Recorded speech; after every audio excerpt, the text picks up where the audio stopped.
goes well today.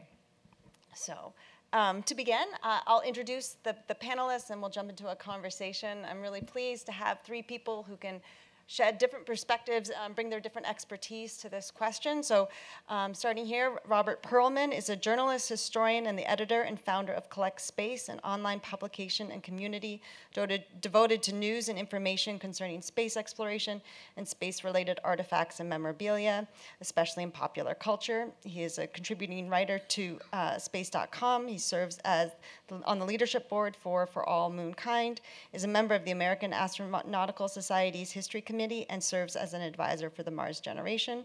In addition, he has been a technical consultant to numerous space-themed films and is the co-author of Space Stations, The Art, Science, and Reality of Working in Space, which was published in 2018. And then we have Lisa Young, who's a supervisory conservator here at the National Air and Space Museum. She has been working with the conservation unit here for 25 years and conducts research on the degradation, preservation, and display of spacesuits and related space history objects. And Lisa led the museum's efforts on such treasures as Neil Armstrong's spacesuit and the Apollo 11 Columbia Command Module, which we can see both of them in this image here from the Destination Moon exhibit at our downtown location. And she is currently a PhD candidate at Durham University. And then Brian Odom, who is the chief historian at NASA. He manages the preservation and analysis of the agency's history from its beginning in 1958 to current programs such as Artemis and the International Space Station. Prior to his current position, he served as the historian at NASA's Marshall Space Flight Center in Huntsville, Alabama. He is the co-editor of several books, including the award-winning volume, NASA and the Long Civil Rights Movement, which covered the relationship of the civil rights movement and the space program through the 1970s. So thank you all for joining us today. I'd like to start out by diving into your different fields, and if you could give us a sense of an overview of your particular field and how it relates to the topic of the conversation today. So Lisa, I'll start with you. Can you tell us a bit about conservation? How large is this field? How many people specialize in spaceflight artifacts in particular? And what type of training is involved? Okay. Oh, good. It's working. Good morning, everyone, and thank you, Teasel, for inviting me to serve on this esteemed panel with people that I really respect in the field, so this should be fun. So the field of conservation is a specialization field where students usually come from undergraduate programs in history, archaeology, art, and then the dreaded 3 years of chemistry that we have to take to get into the conservation graduate training programs. There are only about 6 programs in the United States and a handful abroad that train conservators on art objects and museum objects. I actually started in the archaeological world, so my background came from historic preservation and archaeology and history. I started working in the field and then discovered that I loved conservation, went back and took all my chemistry and then applied to become a conservator in a museum. So most conservators sort of focus on what the arts, so textiles, paintings, paper, photographs, but there's also a handful of people who sort of branch out from that who do cultural heritage, heritage sites, building conservation, all around the world, and then even less that sort of focus on historical and technical objects. Most people train under the same regimen in school, and then we mentor in museums. So we have a mentoring program at Air and Space where if people are interested in aerospace objects, they would come to us to apply to do internships and fellowships, so they would train under people in the field working alongside us. There's about 1,200 active members in our professional organization of conservators right now, in the American Institute for Conservation, probably more worldwide. But aerospace, it gets very small. So I happened upon the museum during my initial internship for school. I was already studying at a time in the 1990s when people were looking at plastics and unstable materials that were not common to conservation, rubbers, plastics, and other modern materials, we call them. Became very interested and sort of stayed and have not left through many positions here. But probably Air and Space is one of the few places that have an active conservation laboratory with the amount of work that we do on these type of materials. But there are other museums that are larger, part of the NASA visitor centers, the Air Force Museum, and a handful of museums across the United States where this is becoming more common to have a conservator. Most people would focus on restoration in the aerospace field because it's large aircraft, including spacecraft, satellites, and the larger items that we conserve here. So conservation is sort of the idea that you're not going to integrate new materials into an object. You're going to preserve the historical significance of that object. You're going to leave history as is and find a way to stabilize it moving forward, projecting out 50-some years from your intervention with it to keep it the way it is and all of its history intact. Restoration is adding new materials, either structurally, physically, or replacement of materials. At Air and Space, we do a combination, so we do institute restoration and conservation into a world we term preservation, where we all work together on larger pieces here, because sometimes hanging an aircraft does mean that you're going to have to integrate something into that material to make that happen in our museum. We can't just assume that, as Tom pointed out, gravity is not our friend at the Air and Space Museum, so that takes a big team of people to do that. But that's where I sort of come from, my side of conservation. Thank you. And Brian, could you tell us a bit about the NASA History Office and its role within outer space heritage preservation? Yeah, good question. You know, at the history program, there's a lot that we do and a lot that we don't do, right? So we'll get to the stuff that we do. You know, we are kind of charged with figuring out, you know, what is it that the agency is doing that needs to be captured historically? How do we do that? We look at that from kind of an applied history, you know, research. We've got a lot of historians on staff who do that. We assign particular program projects will come to us and ask, you know, hey, we've got one just specifically as you all know, the DC-8 Airborne Science Laboratory that just gets decommissioned. We have an effort right now to kind of capture the history of that, and that involves a lot of different processes. We bring on a historian to do that. We also conduct oral histories that are associated with that. Again, one of these other pieces, and you know, my background as a social historian, you know, this is something oral histories are something that's very important to me to fill those gaps that the documentation doesn't leave behind. So that's some of the work that the historians do, but I think probably the most important thing we do is manage the archive. You know, when you think about the records program, you know, that the government has to follow, that captures so little of the actual documentation, right? It's 1%, the very top. It would be hard to tell a full story with that. I mean, but you think about the scope and scale of just what it takes to capture that 1%, again, gets back to some of our resource questions here. But what we do is internally, we think about what are the things that documentary record is leaving behind, and then we go out and try to address that question. We think about some of the more recent, you know, going back to the social history side, you know, some of the more important stories that have been told over the last 10 years by a lot of incredible people are the things that were lost in Apollo, the stories that weren't told, and kind of, you know, going back. It's hard to go back 60 years and gather documentation that no longer exists. So you have to be proactive about that. Sometimes being an archivist is being an activist. I think that's an incredibly important thing to remember in that. We have to think about where are the gaps, what are we missing, what's happening. So we have a great staff of archivists. Some folks who were used to be an archivist. Okay, anyway, we'll leave her alone. You know, they do an incredible job across the agency, and it is a resource-constrained situation, right? Like anything else that we do. You know, we have archives at certain centers, like Marshall Space Flight Center, where I used to be. In fact, I came on as an archivist a long time ago at that center. So that's some of the work that we do. What do we not do? I think that gets to the question of why we're here today. When it comes to artifacts, we play a particular role in that, but what we don't do is, you know, gather artifacts ourselves, manage those from the History Office program perspective. But what we do work with those individuals. You know, think about the real property. You know, we talked to somebody, Tom, you mentioned earlier about the infrastructure of Apollo that's there today. The remaining, what little of it remains. You know, we kind of come in as historical consultants at that point to help them understand this is what you have. We work with the National Park Service on a lot of that stuff and make sure that there's recordation done. You know, and that's.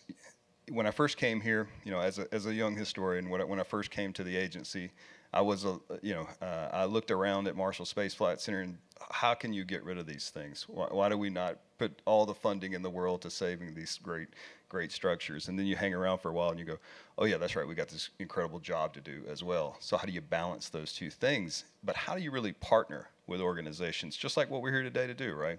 It's how do we partner? How do we have these conversations? What role do we play in those? And from a historian's perspective, that's really the most valuable thing, is putting people in touch, making sure that we have the sources that we need, but making sure everything is as accurate as possible. And Robert, could you tell us a bit about the private space collecting community and its size, demographics, interests, and your experience with that community? Sure. So the typical collector is the type of person who comes to this museum and is walking around and looks just like the public, except while they're looking at the display cases, they're going, got it, need it, got it. And so the space memorabilia hobby and market extends to about a few thousand people worldwide, but the interest in it it's much larger. And it breaks down into different groups as well. On collectSPACE, the site that we've been running for about 25 years, we have maybe a few hundred active members who post on the boards every day, every week, every month. But we have 350,000 registered members and a readership of 4.5 million. And so the desire to own something that has flown in space is something I think that extends beyond whether they're a collector or not. It's a way of living vicariously through the adventures we all dream of flying in space, unless you have the opportunity to do so. Space memorabilia touches a lot of different types of collectors. In fact, there's an example of space memorabilia in every type of collecting there is. But the one that's unique is artifact collecting. And for a long time, there was a divide between the museums and collectors as being seen as enemies. The collector was hoarding the pieces for themselves, depriving the public the ability to see it. It was the old Indiana Jones line, that belongs in a museum. The museum, from a collector's perspective at some point, was that not so much the pieces that were on display, those were being well cared for, but the items that were sitting in archives that no one ever saw, well, they could be maybe better purposed in private hands, where they're reaching communities that don't have access to museums, don't have access to see these type of items. And one of the things collectSPACE, in part with other organizations, did was try to bring the two organizations together, the two type of societies together, so that you view that the collector has the ability to research in detail, a level of detail that a curator or a conservator may not have the time or wherewithal or budget to do so on a very specific topic. At the same time, expose a new audience, as said, in communities that don't have access to museums or institutions where they might see these items. And at the end of the day, they're just another custodian for an artifact that will eventually find its way back into the museum or public hands. And so museums can teach collectors, and have taught collectors, about how to best care for the items that are in their private hands, and care for them until they're returned to public holdings.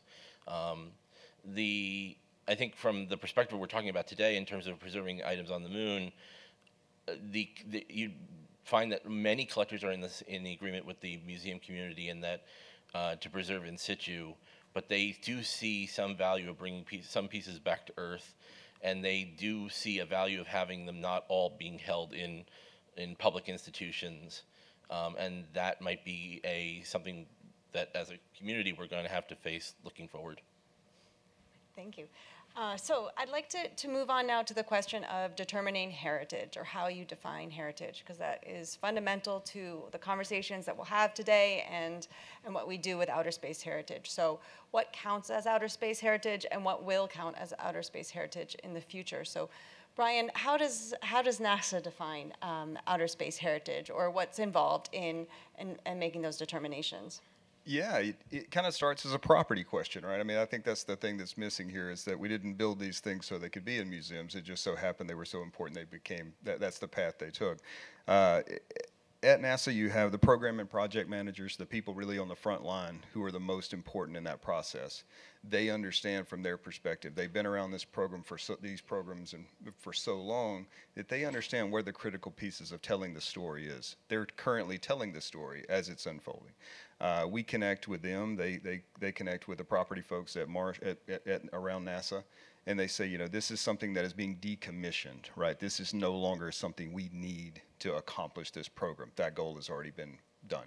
And then it changes, crosses that threshold, right? So that space between hardware for one purpose to hardware that's now being repurposed to tell a story.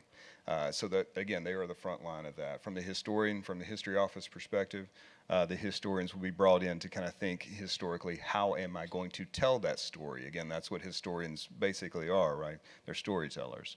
And that's a conversation that has to happen at some level. And then you have, you know, this whole process of the artifacts working group and how the modules that take place. Because one of the things that's so important in this period is contextualization, right? So attaching to it the provenance of what these things are, where they came from and why they were important in that moment. And that's a critical conversation, because what we find later looking back at Apollo, we come upon these things, and I'm sure all of you up here have had that experience where did this thing come from? What was its original use? How did it get where it is today? And this is basically lost. So we want to make sure through this whole system that it has to go through that's not lost. So that's an important piece that NASA has to focus on, not losing the provenance of these artifacts and what their intended use was. But then there's a decision that has to be made, and that's a resource-constrained decision. Who's going to tell this story, right? Who's going to be able to? Is this a story that has to be told? And that's a very tricky question, right? You know, and who is the best person to tell it? And then that's where that process of, you know, decommissioning, accessing this material really comes in. And you want to engage with the people who can tell that story the best and try to get all of that information while it's still contextualized into their hands. And if it works in a perfect world, that's how it works. As we know, it's not always the case, but that's the intent, and that's the purpose there. And Robert, how is historically significant defined within the collecting community? Value added. I know flown objects often get priority, and I know they do in a museum, but what other factors contribute to historic significance within that community? There are a couple of different hierarchies. From a perspective, and one very interesting thing about the hobby and the market is that the market does not reflect historical significance. The amount of money paid for certain items does not necessarily mean that that's the most historic item. So on the market side of things, anything that's been to the moon, that has touched the surface of the moon, is the holy grail. And that is what's paid the most money for. But there are also items that command a significant amount of money or there are items that don't command a significant amount of money, like small pieces of spacecraft or even complete artifacts off of spacecraft that are passed over for other types of space memorabilia. And it's hard to understand. It's more of a personal preference item decision than it is one of judging what is historic or not. But amongst the hobby, once it's out of the market and in private hands, then it becomes a matter of, was this part of the program? What role did it play? Does it tell a story unto itself?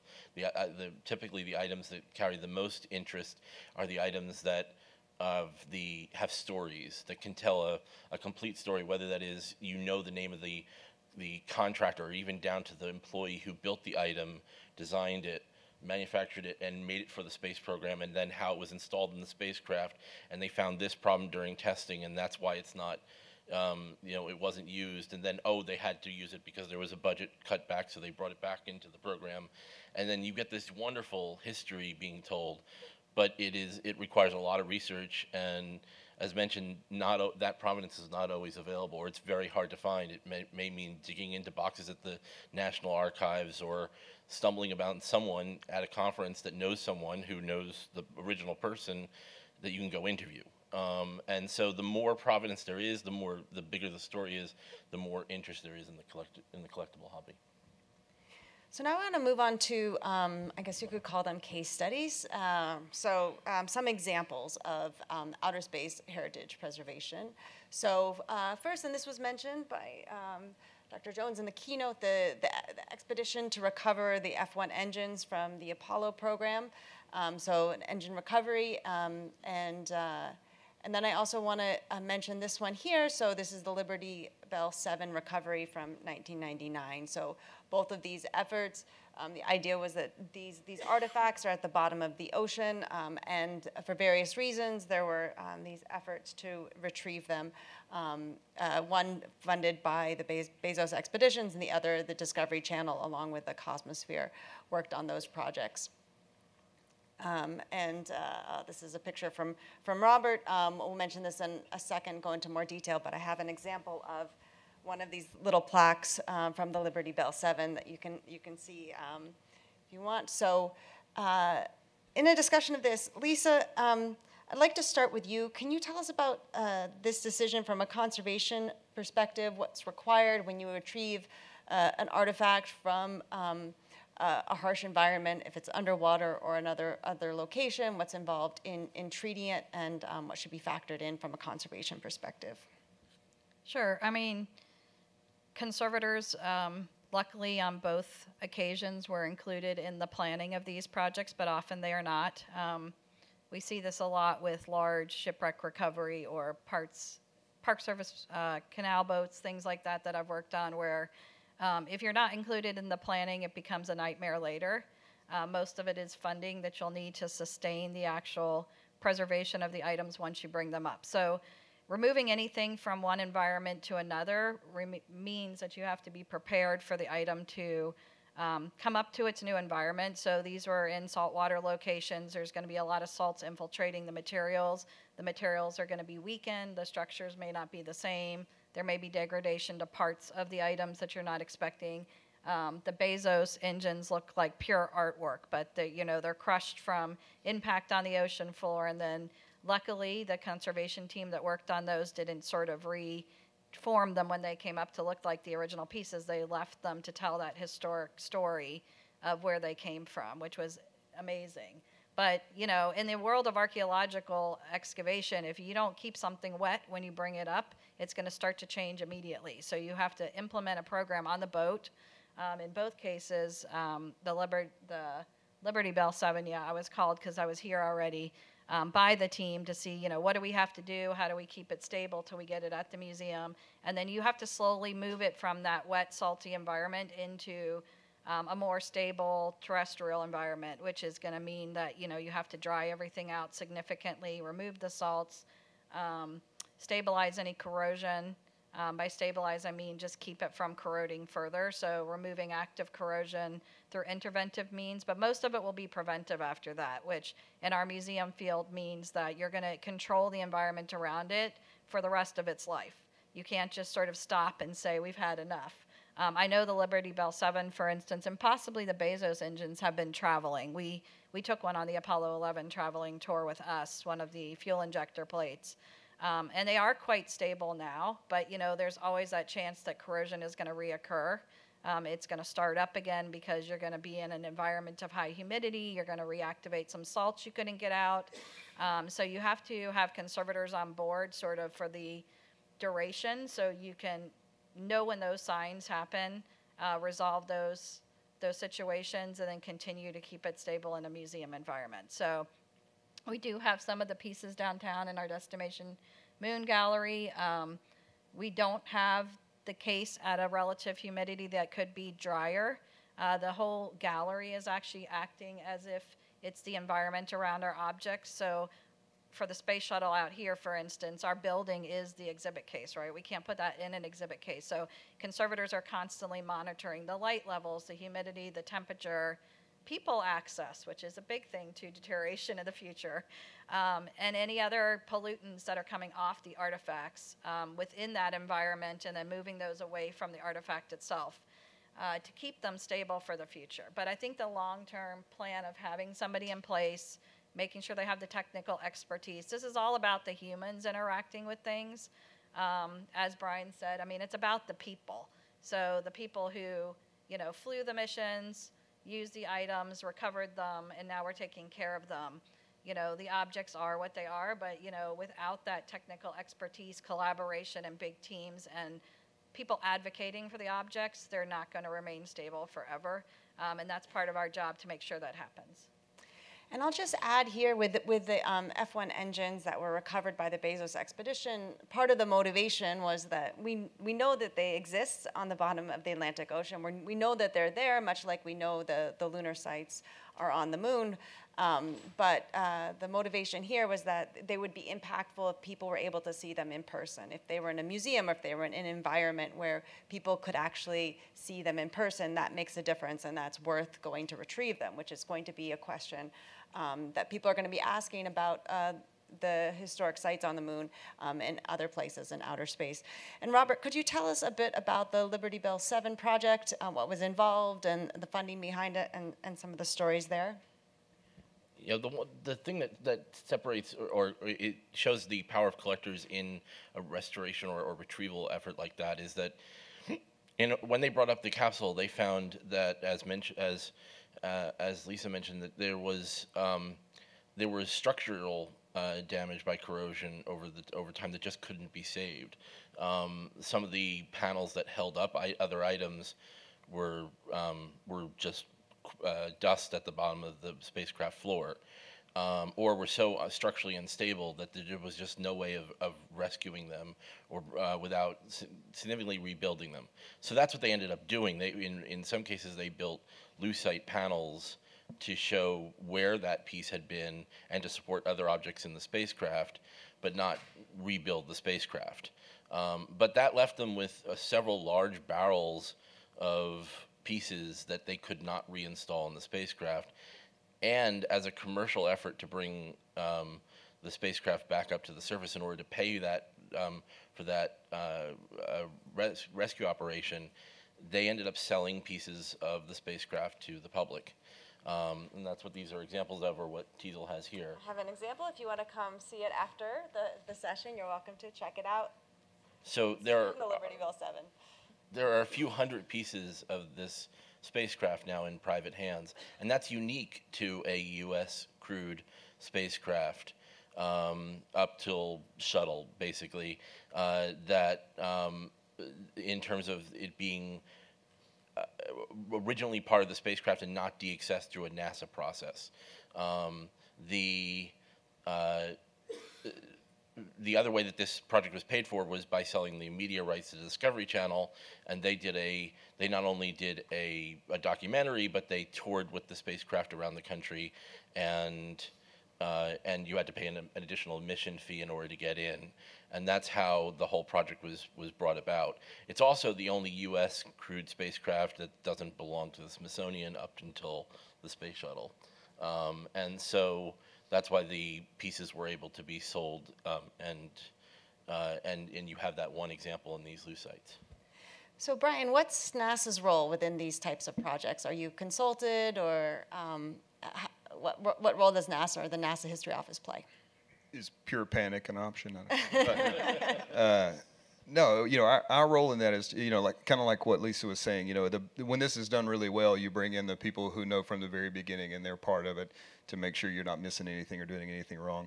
NASA's role in this, is an engagement role. NASA really wants to tell NASA's story. I know that's surprising, right? You see it all the time. And the exhibits folks, the public engagement people in the OCOM communications, sorry. Don't want to throw an acronym at you this morning. Those people are these are really valuable for us to tell this story. So we want to work with whomever is able to take this on to do something like what the F1 engine story is telling, because, you can go to Kennedy, you can go to Marshall Space Flight Center or the U.S. Space and Rocket Center, and you can walk into that Saturn V and you can see those F1 engines, and they're impressive. It's an engineering marvel. Everything you can think of, they're inspiring, and there's something to that.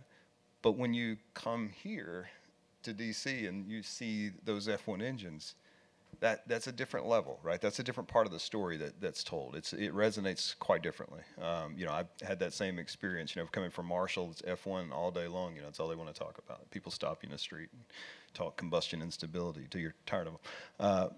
But But when you go, but the first time I laid eyes on this, I think, Teasel, we may have been in the gallery there, and it just kind of hit me completely different. You just don't know. But yeah, but that goes back to the other part of the story as well, that there is this, things may have a secondary use value, and that's a term we talk about in archives for quite a bit, but it also applies to infrastructure, because I'll tell you one other story about the F1 engine is when I first got to Marshall, they had just torn down the F1 test stand, and that was one of these, oh my God, they've just lost this test stand. It's amazing. How could that happen? And a lot of people were in kind of outcry about that. But one of the things that came as a result of that was that they were able to build a structural test stand for SLS, kind of tying into the bedrock of that. So there is a handoff that happens there too, and I thought that was a pretty impressive story. So now we'll do another case study, if you will, or another focus on artifacts that have been to space and some of the issues involved with that. So Lisa, if you could describe the impact of the space environment on artifacts you've treated. So Armstrong spacesuit's a great example, but in any of the artifacts that you've treated that have gone to space and some of the considerations that have to be made. Yeah, so first and foremost, you don't want to get rid of any of that history. So when you're looking at the materials on your object, I'll just use Armstrong spacesuit as an example and reference that for now. But we have other parts in the collection. We have Cernan's lunar overshoes that he brought back from the moon that are covered in moon dust. You can see in our Destination Moon exhibit, and his OPS cover.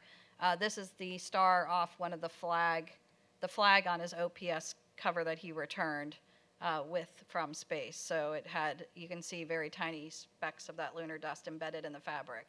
So the fabric is very fragile. It's a glass fiber fabric called beta cloth. The lunar dust has sort of embedded itself, it's sharp and angular, into the fabric through the Teflon coating. It's not something that's going to come off immediately if you're handling an object. So we consider it part of the object. We would never remove what we call the good dust. We only remove the bad dust on museum objects. NASA did process the objects, as you guys have probably heard stories especially Apollo 11 decontaminated everything that came back. There are discrepancy reports that NASA provided, and this is where Brian and I work really tightly together on the records that we have to determine what should stay on an object when we look at it and what should not. So on Neil's suit, there are a lot of repairs to the suit, and surprisingly, through a study that the curator Kathy Lewis and I did, and others on this suit over a 13-year period before we could return it to display, we determined that a lot of the repairs on this, and then subsequently on the command module when I started studying it, are pre-flight repairs. So all of this is part of the history of the object. They did not fly things in pristine condition because they tested them and trained in them, and then the astronauts were comfortable in one suit, so that's the suit they wore.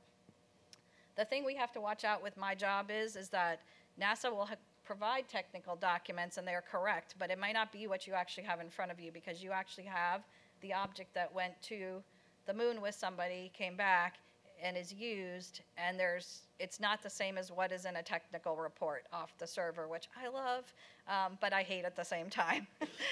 So, you really have to study the objects, the materials. We have seen no damage from the lunar dust to the materials. I mean, they are there, but they're not causing additional damage. There's some shearing of the outer fabric on some space places, but that also is places where there would have been high abrasion anyway. It's very hard to determine that. A lot of the damage just comes from mechanical stress of these materials that were off-the-shelf, one-of-the-kind polymers in the 1960s and 50s. No one ever expected them to last, as Brian said. No one knew what was going to happen when we were told to retrieve them 50 years later in a museum to make sure they're lasting. So there's no aging studies on the materials except what we have in our museum and what we've observed and recorded. We document everything heavily through imagery and note-taking and computerized records, so people coming after us will have this information, and none of that changes. But it has been really nice to see.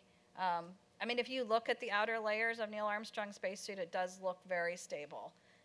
What's not stable are the interior layers that you cannot see, the rubber, the mylar, the Dacron, the interior layers that make up the inside sort of pressure bladder and then the restraint system for these suits.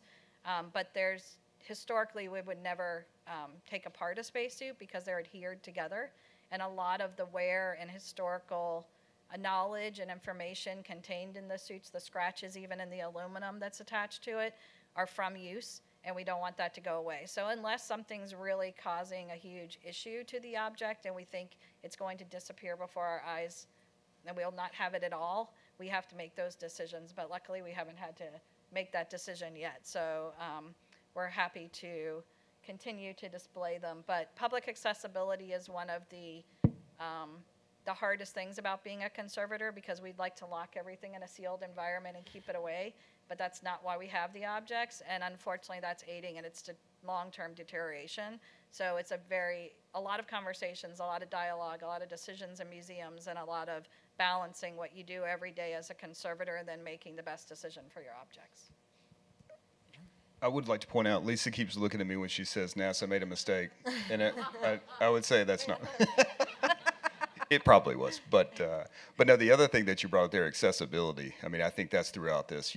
Making sure this. That's what this whole thing is about, right? Telling the story to people, and from the archive side, that's the same thing, right? We want to hoard these archival documents, keep them in the dark, under glass, but that's not the point, right? Right. And these are another example of artifact that Lisa worked on. But I'll move us along to this artifact here. Hopefully, Brian and Robert can speak to it a little bit and some of the challenges related to the stories here, preserving this artifact. So this was a Saturn 1B exhibit at the border of Tennessee and Alabama. A very popular local landmark that for a number of years they have been trying to find the funds to stabilize or find a way to save, and just wasn't able to. But more importantly, it had gotten to the point where it just wouldn't be able to stand. These rockets were designed to take the stresses of launch, not the stresses of standing on Earth for 50 years. Vertically like this, and in particular, this particular rocket wasn't even designed for launch. It was a combination of test hardware and flight hardware, including mounting one of the stages upside down and repainting it so that it would form the right outside appearance, but not the way that it was designed to stand. And eventually it was decided that it needed to come down. They didn't really understand how far it had degraded until, in the process of bringing it down, on the first stage, as they were about 20 feet off the ground, the metal gave way from the attach points, and it fell off the crane and fell to the ground. But people saw that online, because today we have TikTok and cameras everywhere, and so someone was parked across the street and filming this, and there was this viral thread that went through TikTok about, oh look, NASA doesn't know how to handle its rockets, and so part of the challenge was we had to correct that record, and myself and other reporters quickly got to sharing the news online that no, this was structural damage. This is why this rocket was not able to be saved. But there were collectors who stepped forward and said, "Hey, I'll pay upwards of thousands of, if not tens of thousands of dollars to take pieces off of this," and they didn't understand how far gone the rocket was. There was also institutions that stepped forward and said, "Well, we'll be able to cover the costs. Just give it to us," and didn't understand the extent of damage or the extent of money that would be required to even attempt keeping it standing.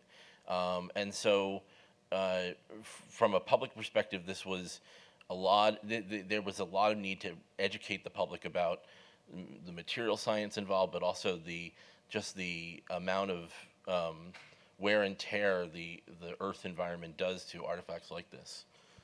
And Brian, can you take it from a NASA. Yeah, I mean, this is, being from Alabama originally and then working at Marshall, as you're coming back in from, making your way back from Nashville to Birmingham, you see this welcome you at the Welcome Center. And that was kind of the point, right? Again, go back to storytelling. Post-Apollo in the 1970s, there was a lot going on at NASA, but it was all behind the scenes, right? So there was this, the Alabama state government of Alabama wanted to talk about these successes, talk about what's important to North Alabama. They thought this would be great. They reached out. They agreed to do this, leased to the Space and Rocket Center.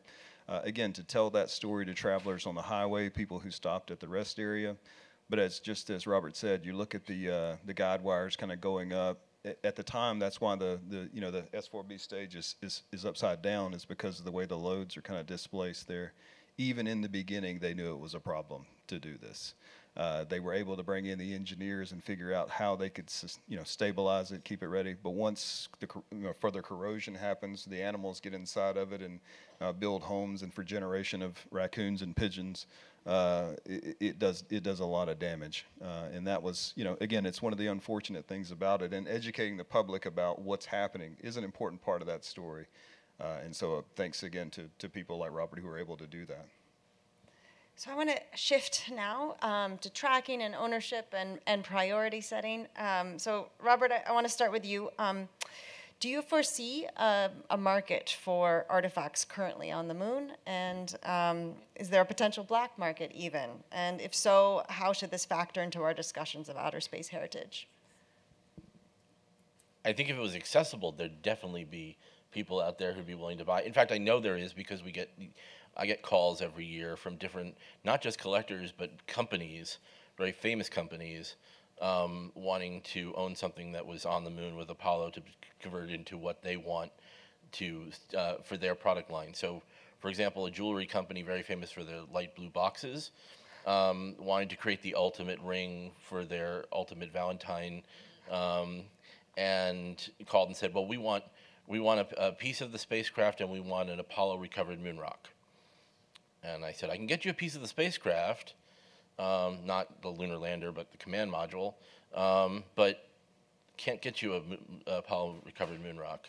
And they're like, "Oh, sure, you can get one, from one of the astronauts. They kept a lot of them."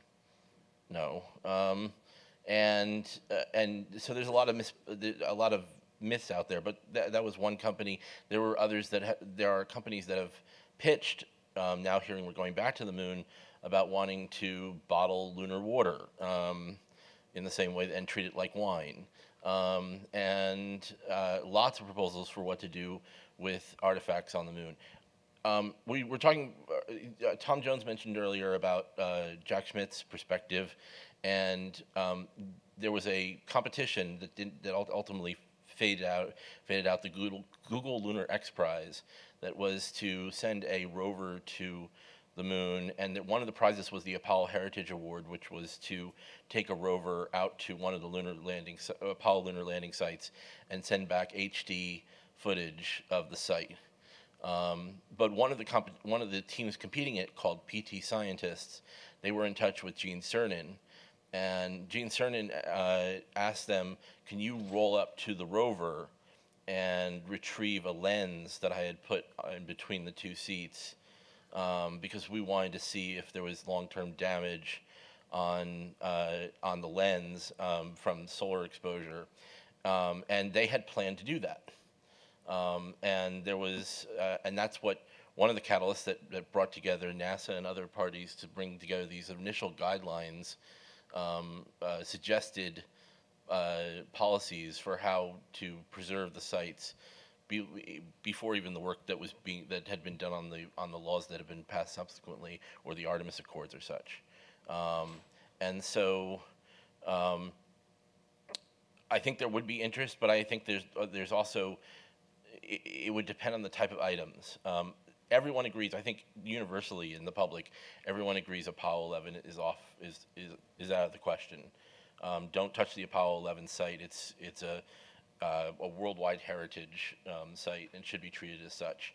I think a lot of people agree that Apollo 17 should be treated the same way. There's disagreement, though, then when you start talking about preserving the other sites, as one of the questioners asked earlier, and leaving those open to potential returns, whether it is for study of the engineering materials, study of the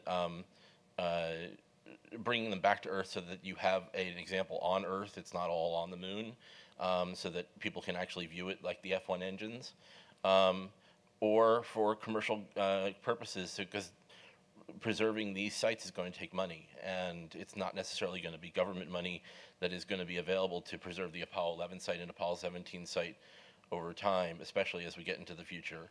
And so maybe selling off the parts from Apollo 15 or Apollo 16 or Apollo 17 can underwrite that initial effort. Sort of a Liberty Bell 7 approach. Yes. To preserving Apollo 11. And Lisa, what are some of the risks involved in taking artifacts from the lunar surface and bringing them to Earth? And how should conservators and historians and collectors be involved in that conversation? This is a difficult question and a good question. So we talked about the environment a little bit. So that would be the main concern, is bringing it back from an environment that's known, but we don't know what it did to the materials exactly. We have suspicions. And then putting that in an environment here where they can be handled safely and stabilized in order to preserve them for the future, because the reason to bring them back is you don't want them to disappear. The situation that conservators will find themselves in is, luckily, we don't have to make decisions about that at all, which I'm glad to step out of that. But that, working on those artifacts becomes an ethical dilemma in our field. They can often be brought back from an unknown provenance, even if the provenance can't be determined. So conservators have a professional obligation to the materials that they're treating to understand the provenance and know that somebody is legally able to show that they own that object. So in museums, that's not a problem.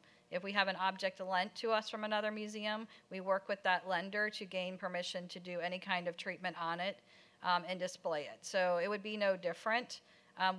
There are a group of conservators who work in private practice who would work with collectors and would seek our advice, but there's not a lot of private conservators right now working on space flight items. So flown space flight items and those from something like the lunar surface. So this would become a bigger dialogue within our community.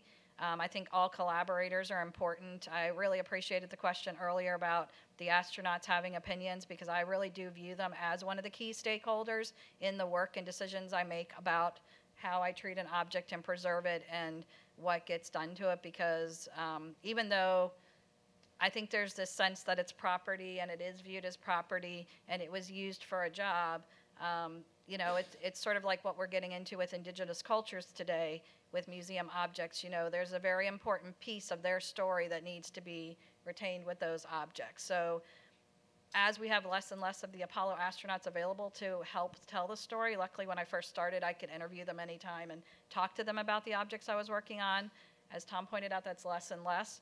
So if we start bringing things back and then have unknown questions, and then those sort of get pushed aside to market them or sell them or trade them or even put them in museums, we really need to make sure that all of the information is archived with the objects, and that's where Brian and Robert and I and Teasel would work together as a group who often has a dialogue from all of our different perspectives on how that would best happen. So because we're running out of time, I have one final question for all of you, and we'll start with Brian. How should your fields or community or expertise influence our approach to outer space heritage? That's a good question. I think from the history field, it's obvious, right? We need to understand what these things are, understand the value, be able to tell that story as fully as possible, as inclusively as possible. I mean, that's the other piece of this puzzle, too. But yeah, I think that's the role that we have played in the past, that we always are going to play. Yeah, and preserving from the archival side of the house, making sure we've got that archival record that gives us as much information as we can. Because again, if we just rely on the natural process of the records management program, it's capturing a high level, but it's missing a lot that's going to help us later on in this period. And Robert? I think that the more we embrace the collector community and keep them informed of the process that museums and NASA and all stakeholders want to follow, the more they'll become allies to the process rather than work in the dark. A lot of the conflicts that have occurred in the past have been because there hasn't been a great level of instruction as to what could or could not be collected. And that was because during Apollo, no one really thought about that. There wasn't any pre-thought about what should be in private hands and what should be in public hands.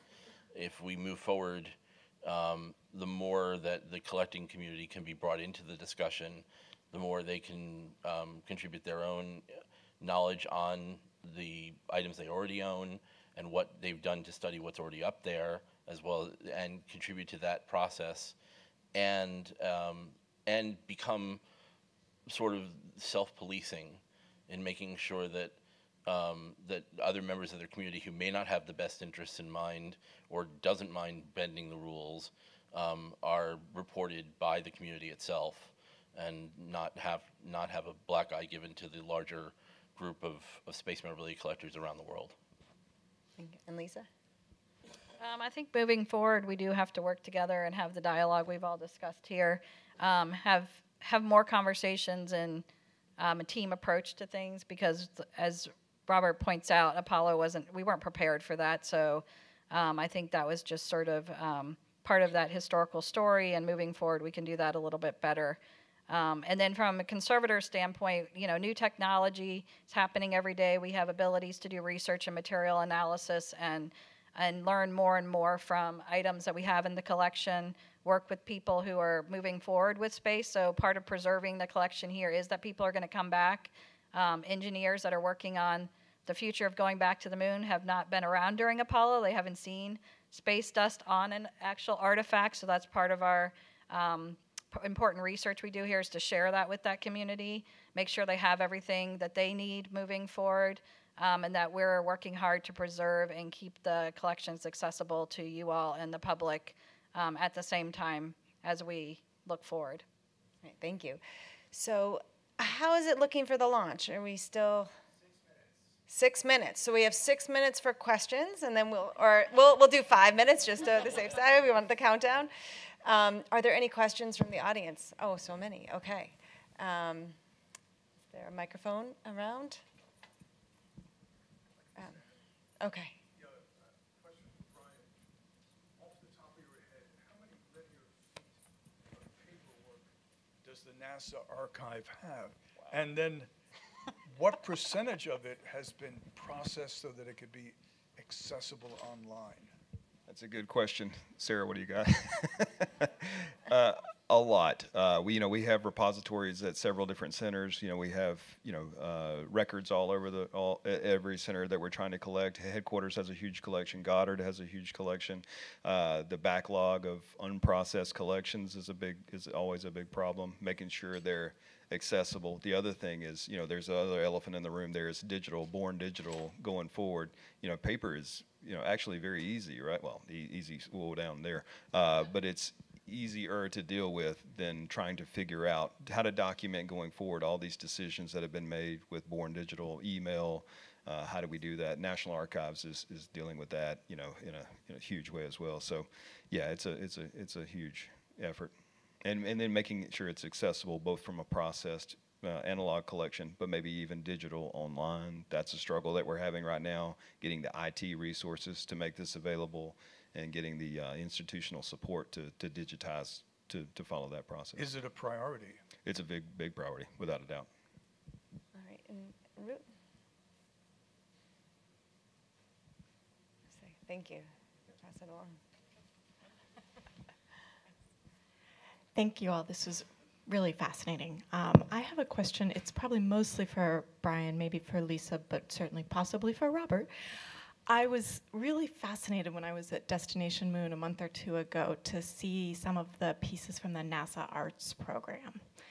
And I feel like, there's a human dimension that is much larger than anyone has time to get into today, but I was surprised, first of all, at the ingenuity of that program. Whoever came up with it, amazing. I'm curious who decided to stop it, and whether there have been any discussions about recreating that sort of real-time human response to this otherwise a little bit inaccessible thing. And I don't know if there's about to be a launch, so. I'm getting signals from back there that we should Teasel looks, let's transfer over and So hold that thought. maybe we could. Okay. Oh, wow. 2 minutes. Well, we have 2 minutes, so we're going to maybe talk over this quickly, answer this question, and then. Yeah, the art program is very fascinating. It was a internal. Hold on. You just speak really loud. It's hard to compete with. It's very, And I have ADHD, so I'm out.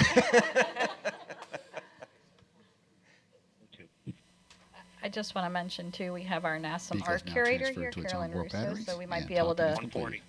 have you talk to her at the break. 137.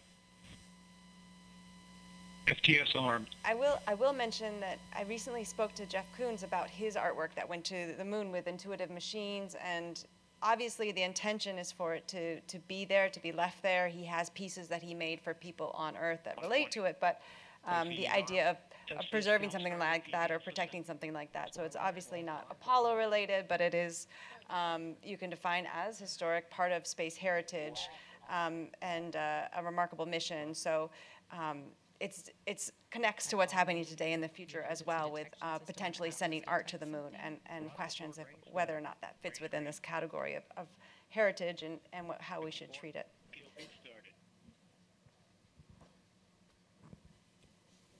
It will trigger the launch abort system on Starliner and fire automatically. If that happened, the spacecraft would push itself away from the rocket a mile up and a mile out. Atlas at flight press.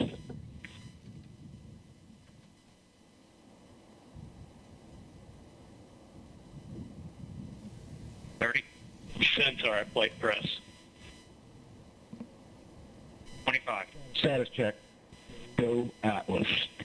Go Centaur. Go Starliner. Godspeed, Butch and Sonny.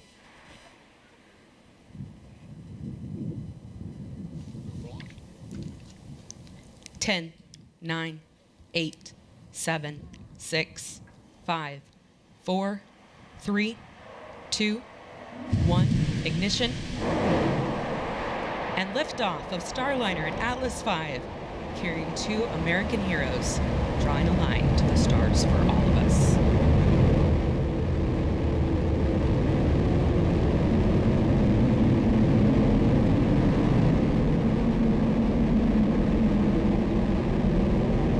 Commander Butch Wilmer, they're calling down to Mission Control here in Houston that the spacecraft has begun rolling into the right attitude for its ascent, and the Guidance, Navigation, and Control Officer here in the room seeing good data on that.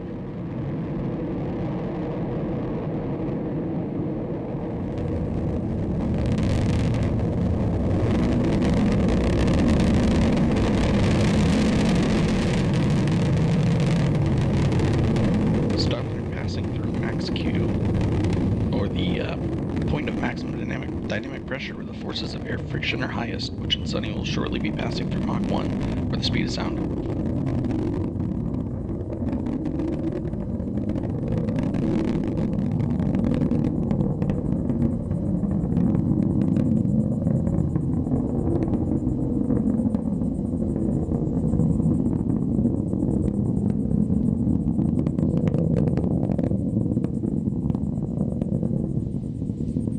You got a good throttle up.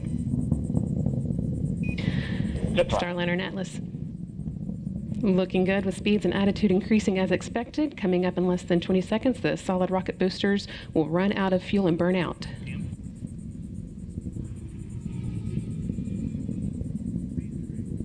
Good SRB burnout. Good SRB. Now that the fuel in the solid rocket boosters has been depleted, the Atlas main booster stage will be continuing its burn for about the next 3 minutes.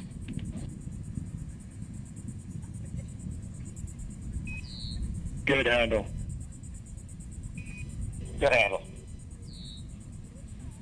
That call, good handle, from Capcom Joshua Kutrick, indicating that the crew now has the ability to initiate an abort manually if needed. All looking good so far. Now 2 minutes into Starliner's flight and coming up on the solid rocket booster jettison at the 2 minute and 40-second mark.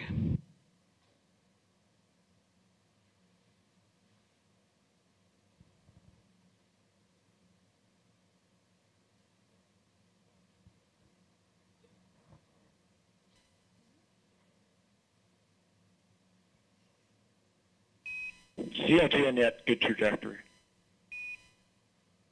CLG.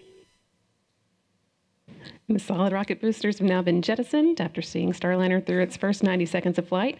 Team on the ground here confirming that it was a good jettison and that the vehicle's trajectory continues to look good now 3 minutes into today's flight.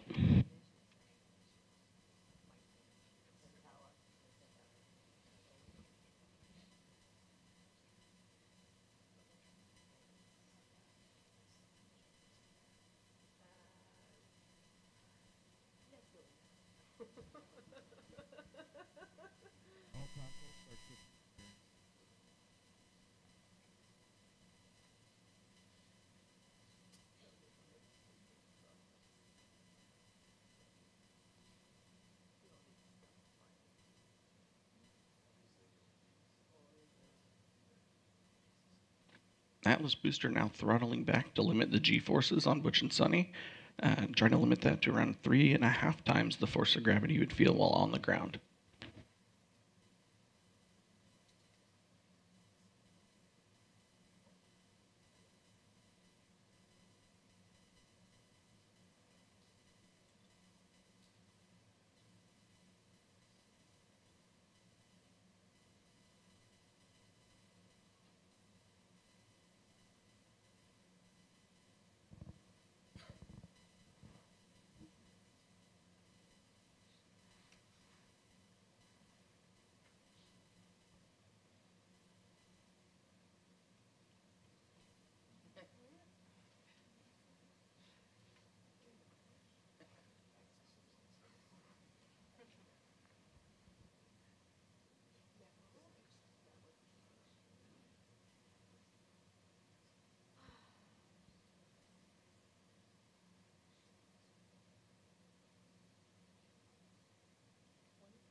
Staging. Here in the ground. Decals open. You have sublimator act. Decal sub-act. Decal. Great act. Team on the ground reporting that they saw the ascent cover on top of Starliner that's been protecting the spacecraft's docking system through its climb into orbit. They saw that jettison as planned. Staging was good. You have good control. And now the second stage's 2 Centaur engines have ignited to continue pushing Starliner into space, fueled by liquid hydrogen and liquid oxygen. The next milestone that we'll be watching for is the aeroskirt jettison.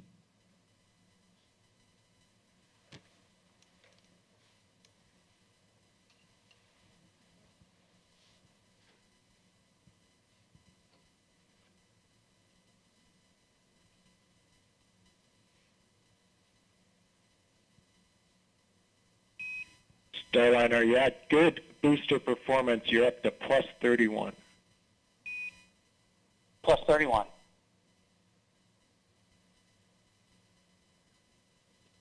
Atlas Control reporting booster performance offset of 31 seconds of ISP, or specific impulse, relative to its design baseline of around 450.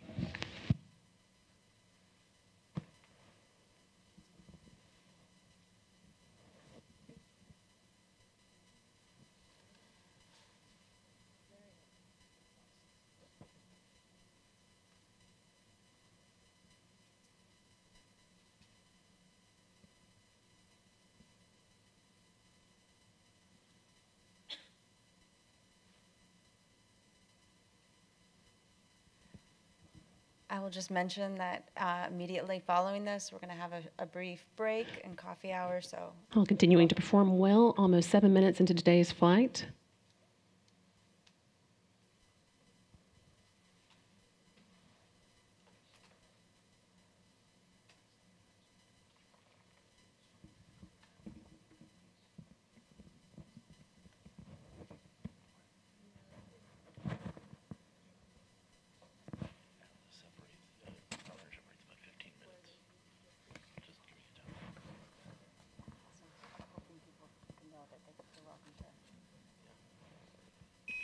Good center. So the timeline can be about 15 Capcom minutes. You're Joshua welcome to Kutrick. keep watching. You're welcome to Continuing to come pass back. good news up to Starliner's crew. That last one reporting that the Centaur upper stage remains in good condition and is performing well, pushing them into orbit.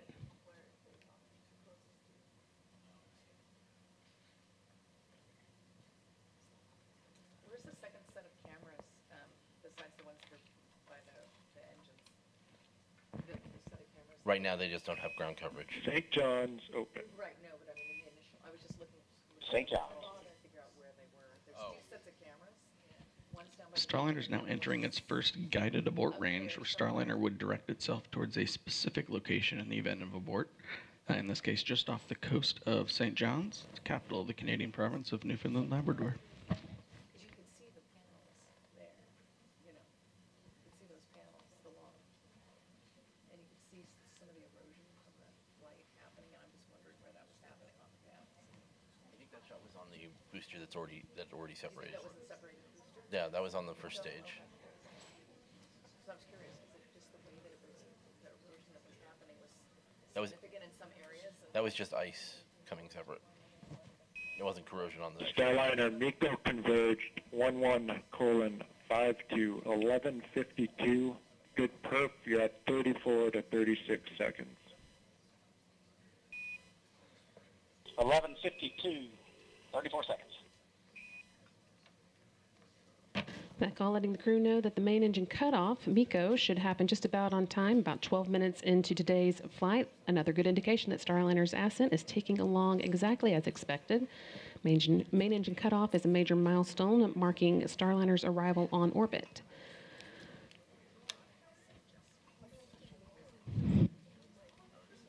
Still got about 2.5 minutes until we get to that, with the spacecraft continuing to perform well, make its way towards orbit. No action, Starliner, on the LCL. That's just the system coming up into controlling mode. Outstanding. No action.